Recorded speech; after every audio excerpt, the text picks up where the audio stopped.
ይኸውልህ ወዳጄ እግዚአብሔር ሁላችንንም በደንብ ይጠብቀናል፣ በደንብ ይይዘናል።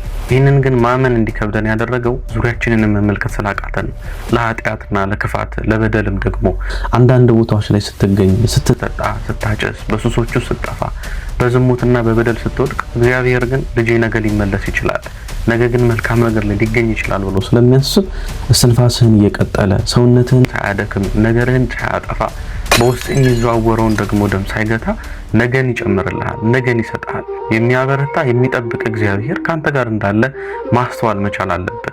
ስለዚህ ዛሬውኑ ነቅተህ ነው ነፍስን ልታድናት የሚገባው፣ ልትፈራው ልታከብረው የሚገባው ማንን መሆን እንዳለበት መለየት ያለብህ።